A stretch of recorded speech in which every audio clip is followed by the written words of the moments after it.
as redes onde o Senhor me mandar. Em nome do Pai, do Filho e do Espírito Santo. Amém. Olá pessoal do Lançai as Redes, é um prazer estarmos aqui de volta. Hoje é dia de liturgia da palavra. Como nós combinamos, todas as terças-feiras estaremos aqui comentando as leituras da liturgia da palavra do domingo seguinte. No caso, o segundo domingo da quaresma, que começamos na semana passada. Bom, vamos começar com a primeira leitura.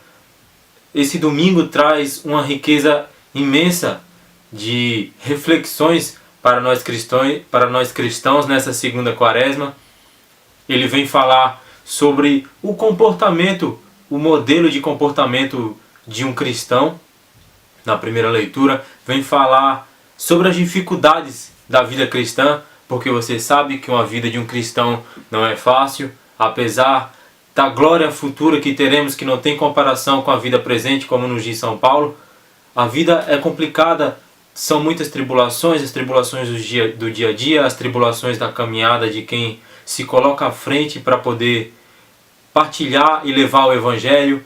Mas apesar disso tudo, São Paulo vem nos lembrar que Deus nos ama, e se Ele nos ama tanto e de uma forma tão definitiva, quem poderá se colocar contra nós? E ainda tem no Evangelho um reaconchego de Jesus para aqueles apóstolos que estavam ali um pouco amedrontados, talvez desanimados, desapontados com o que acabava de ser lhes dito. Mas Jesus vem lembrar que a glória futura é maior que tudo, e que Jesus é glorioso, que Jesus, a história do cristianismo não acaba na cruz, tem uma ressurreição que vem em seguir, e ela é a resposta de tudo. E não para ali, não é morte, Jesus não morreu, Jesus ressuscitou e está vivo. Vamos lá para a primeira leitura, que é do livro de Gênesis.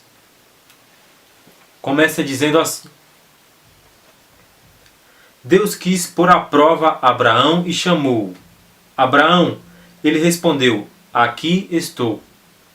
Deus disse: toma o teu filho e o teu único filho, a quem tanto amas, Isaque, e vai à terra de Moriá, onde o oferecerás em holocausto, num dos montes que eu te indicar. Quando chegaram ao local designado por Deus, Abraão levantou um altar e colocou a lenha sobre ele.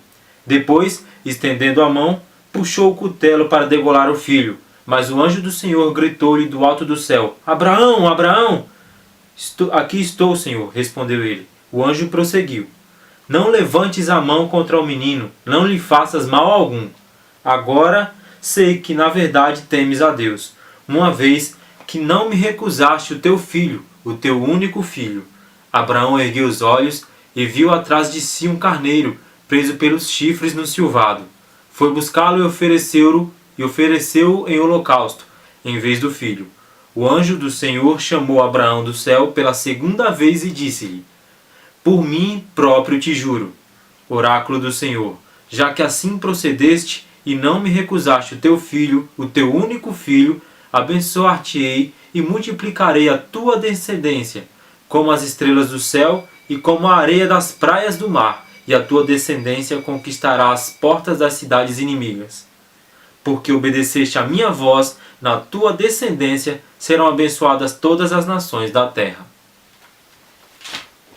Bom, como você viu, logo no começo, existe uma palavra, um verbo, que permeia tanto essa leitura quanto muitas outras leituras do Antigo Testamento.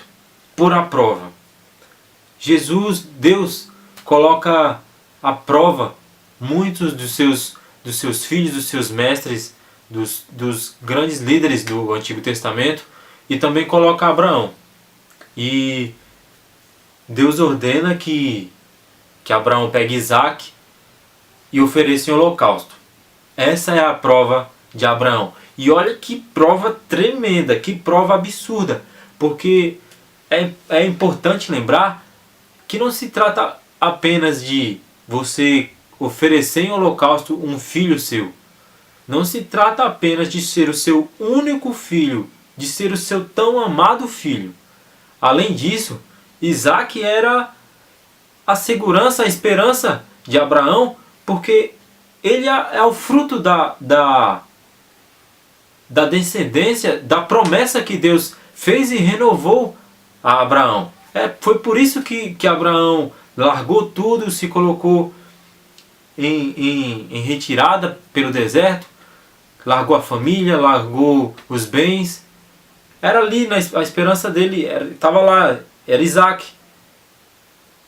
Então, imagina o que se passou na cabeça de Abraão quando Deus fala, vai, pega Isaac e oferece um holocausto. O normal de qualquer ser humano, além do desapego de você ter que entregar o seu único filho, o seu filho amado, é lembrar que, meu Deus do céu, foi o Senhor que me fez ter essa esperança, essa promessa. Foi o Senhor que me fez essa promessa. Agora o Senhor quer que eu, depois de eu ter alimentado tudo isso, de eu ter largado toda a minha vida que eu tinha para cumprir, para receber os frutos dessa promessa, agora o Senhor quer que eu simplesmente aniquile? Isso coloca como que uma dúvida. Isso abalaria a fé de qualquer homem, porque além de você ter que se desfazer de algo, de alguém que você ama tanto, seu único filho, é o seu Deus que está se contradizendo. Ele te oferece algo, te faz acreditar e largar tudo por algo, e quando você está no meio dessa batalha, ele pega e fala, agora pega isso e acaba com ele, mata. Qual seria a sua reação? Qual seria a minha? É complicado demais, mas o que importa aqui é ver qual foi a resposta de Abraão para isso tudo. Ele simplesmente disse, estou aqui. Se colocou à disposição de Deus e acreditou piamente que Deus é Deus e não importa. Se Ele está mandando fazer, eu vou fazer porque Ele sabe o que é melhor para mim. Ele sabe de todas as coisas. E isso é impressionante. Isso mostra o tamanho da fé de Abraão. Como ele confiava. Ele não murmurou um segundo. Ele nem sequer tentou argumentar. Qualquer um poderia pensar, vou argumentar, é normal. Não faz sentido nada disso aqui que Deus está falando. Mas não, ele não argumentou. Ele não murmurou. Ele nem sequer cogitou a possibilidade de não fazer. Ele simplesmente disse, estou aqui, preparou tudo, saiu com Isaac, subiu o monte, preparou o altar, tirou a faca e ia completar aquilo que Deus tinha pedido. Mas o anjo aparece e fala, não, Isaac, não faça isso. Tu realmente temes a Deus. Está provado. E o temer a Deus não significa que o ter medo de Deus apenas, mas o respeito, a confiança de que Deus sabe todas as coisas. E aqui para nós, sobretudo para nós que agora estamos vivendo um tempo tão propício quanto a Quaresma, Abraão aparece para nós como um modelo de cristão. Nós devemos nos colocar em ação para aquilo que Deus nos pede, ouvir a Deus e confiar piamente naquilo que Deus nos pede, porque Deus sabe de todas as coisas e nisso consiste a fé. Nisso consiste a fé de acreditar que Deus sabe tudo. É aquela história de se joga, sabe aquilo que às vezes a gente fala com alguma pessoa que a gente confia muito, que a gente fala, não, se fulano pedisse para eu pular de uma ponte, eu pulava porque eu confio nele. O que significa isso? É pular da ponte. Normalmente, o que o nosso raciocínio lógico diz é que pular na ponte você vai morrer. Mas você confia tanto em tal pessoa que se ele pedir para você pular da ponte, mesmo que você, por acaso, aparentemente vá morrer, se ele está pedindo é porque vai ser bom para você, então você pula. Então essa confiança tem que vir, tem que partir da gente com relação ao nosso Deus. É Ele que sabe todas as coisas. E aí a gente vai para a segunda leitura. Porque após essa catequese do Antigo Testamento que nos fala de todo esse comportamento de Abraão, nós temos Paulo. Paulo, na carta aos Romanos, ele está terminando a sua terceira missão, a terceira viagem missionária. Ele evangelizou o Oriente e agora ele quer partir para o Ocidente. Ele está voltando para Jerusalém. E aí ele manda essa carta para a comunidade dos romanos. Especificamente, ele tenta tratar de um tema que lá tem afligido aquela comunidade de forma muito forte, que é a questão da unidade. Porque lá estão os cristãos judeus e os pagãos, ou seja, aqueles que eram judeus e se converteram ao cristianismo e aqueles que antes eram pagãos e se converteram ao cristianismo. Então existia uma certa confusão e separação entre eles, porque alguns judeus acreditavam que os pagãos não tinham a mesma capacidade, não deviam ser tratados da mesma forma que eles, porque eles eram judeus e os pagãos não. Então havia essa separação. E Paulo vai falar a eles na carta aos Romanos que o Evangelho não trata disso, que o cristianismo não trata disso. No cristianismo não há separação. O cristianismo trata-se de união. Os cristãos devem estar unidos, independente da origem deles. Se são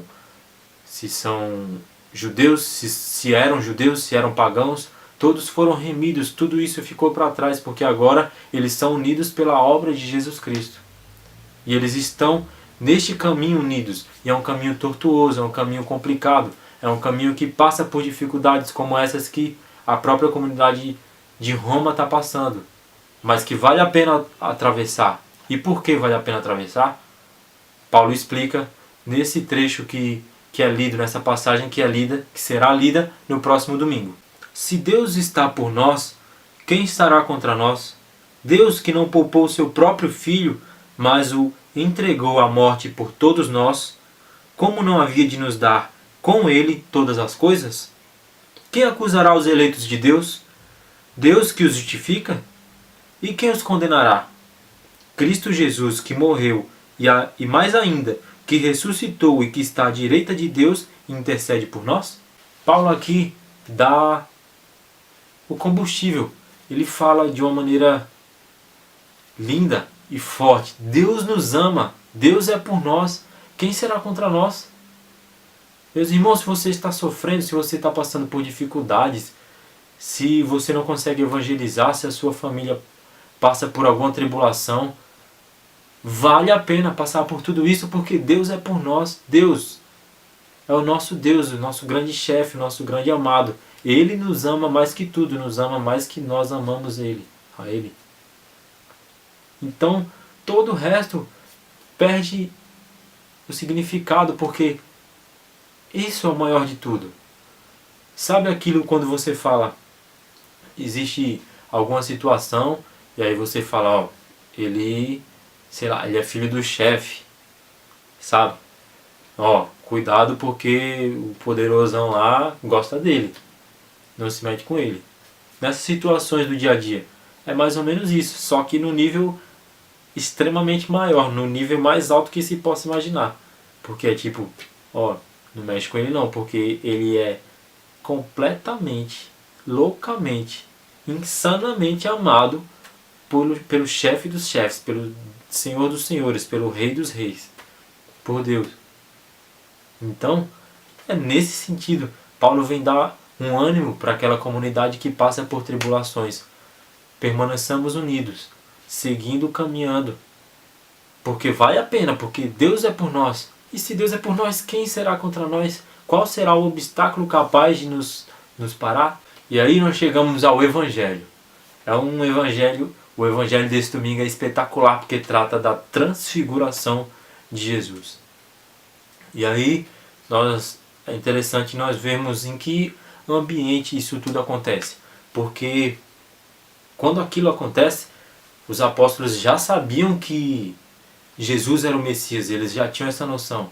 Porque lembra que tem aquela passagem, Jesus pergunta o que dizem que ele é, e aí falam, alguns dizem que você é Elias, e ele fala, e vós, quem dizeis que sou? E aí Pedro pega e diz que Jesus é o Messias, e Jesus fala, feliz é você, porque quem te revelou isso foi o Espírito Santo. Ou seja, eles já sabiam que Jesus era o Messias. Mas acontece uma coisa, eles acreditavam, aquela população, os judeus daquela época, acreditavam que o Messias viria assim para salvar tudo e libertar a população do poder opressor, mas de uma maneira triunfante, derrubando a soberania de Roma de uma forma militar, coercitiva talvez, e tomariam o poder. Então seria algo triunfante e algo heróico. Então eles acreditavam nisso, e aí imagine o entusiasmo que tomou conta do coração daqueles apóstolos. Aquilo tudo que há tanto tempo era dito e há tanto tempo era esperado a respeito do Messias que viria para libertar, tinha chegado ali. Jesus era o Messias. E eles eram apóstolos desse Messias, eles estavam com ele. Então eles iriam partir para cima do poder de Roma, e aí tomariam o poder e seriam triunfantes e libertariam o povo. Mais ou menos. Isso sim, mas não como eles esperavam. Porque o que precede a leitura deste domingo, que é quando Jesus sobe e é transfigurado, é Jesus falando pela primeira vez da sua paixão. Alguns versículos anteriores, Jesus fala que ele seria preso, que ele seria condenado, que ele seria morto numa cruz. Então, os discípulos murcham. Talvez um questionamento parasse na cabeça deles. Caramba, valeu a pena seguir Jesus até aqui? Como talvez poderia ter batido na cabeça de Abraão, valeu a pena ter largado toda a minha família para cumprir, para seguir isso que Deus me prometeu, se agora Ele está pedindo para eu sacrificar o meu filho? E os apóstolos talvez estivessem nesse sentimento. E aí Jesus chama 3 deles, e eles sobem para o monte, e lá acontece a transfiguração de Jesus. Vamos ler como acontece. Naquele tempo Jesus tomou consigo Pedro, Tiago e João, e subiu só com eles para um lugar retirado, num alto monte, e transfigurou-se diante deles. As suas vestes tornaram-se resplandecentes, de tal brancura que nenhum lavadeiro sobre a terra as poderia assim branquear. Apareceram-lhe Moisés e Elias, conversando com Jesus. Pedro tomou a palavra e disse a Jesus: Mestre, como é bom estarmos aqui. Façamos 3 tendas, uma para ti, outra para Moisés, outra para Elias. Não sabia o que dizia, pois estavam atemorizados. Veio então uma nuvem que os cobriu com a sua sombra, e da nuvem fez-se ouvir uma voz: Este é o meu filho muito amado, escutai-o. De repente, olhando em redor, não viram mais ninguém, a não ser Jesus sozinho com eles. Ao descerem do monte, Jesus ordenou-lhes que não contassem a ninguém o que tinham visto, enquanto o Filho do Homem não ressuscitasse dos mortos. Eles guardaram a recomendação, mas perguntavam entre si o que seria ressuscitar dos mortos. A gente vê que aqui temos uma espécie de catequese, onde é apresentado uma verdade. Jesus é o Filho de Deus. Jesus é o grande Messias. Jesus é o Filho muito amado de Deus.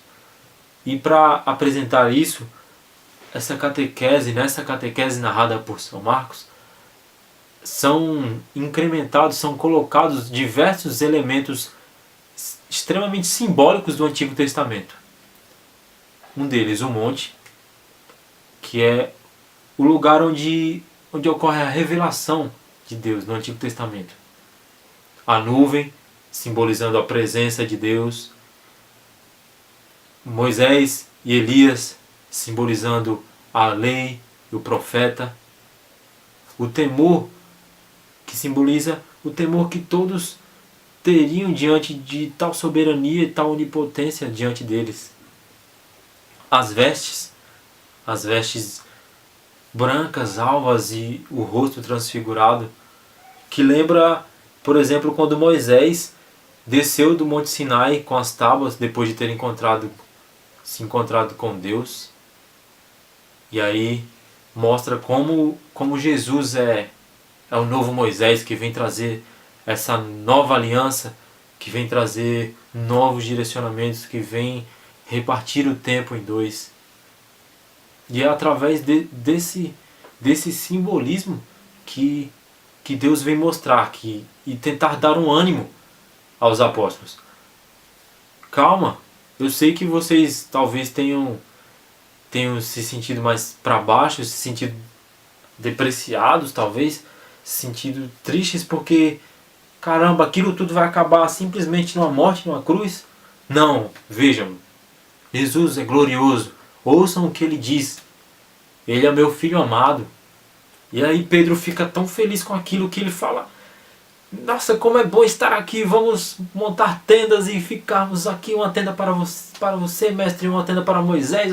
E aqui eu lembro aquela passagem de Pedro, porque depois que Pedro fala para Jesus: ah, tu és o Messias, o Filho de Deus, que Jesus fala: feliz és tu porque foi o Espírito Santo que te revelou isso. Pouco depois Jesus fala sobre a sua paixão, que terá que passar pela cruz. E aí Pedro fala: não acontecerá isso, não deixarei acontecer. E aí Jesus fala: afasta-te de mim, Satanás. Cacetada em Pedro. E aí sempre que eu leio essa passagem da transfiguração, quando Pedro fala: vamos montar 3 tendas para vocês e como é bom estar aqui, eu sempre faço. Parece que Jesus vai dar outra cacetada naquela hora ali, falar outra daquela para Pedro, mas não. Ele não fala, mas ele também não fala nada, ele ignora Pedro. Isso é para mostrar que a gente tem que descer, não dá para ficar no monte. Não dá para ficar ali, montar 3 tendas e ficar lá vivendo aquele momento de céu para sempre.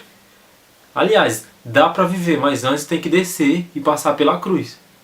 E Jesus mostra isso, porque ele desce e vive a cruz, mesmo ele sendo Deus, mesmo ele sendo Rei dos Reis. Ele passa pela cruz para mostrar também, porque ele tinha que salvar. Ele sabe que deveria salvar a todos e passar pelaquela cruz, pagar o preço que os humanos não poderiam pagar.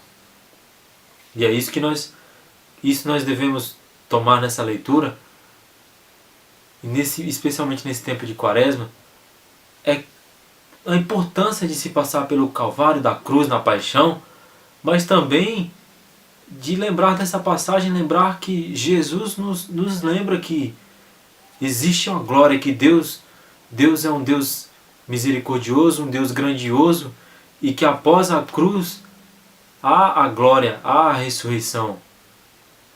Jesus nos mostra isso, Paulo nos mostra isso, falando que vale a pena lutar porque Deus nos ama e quem será contra nós?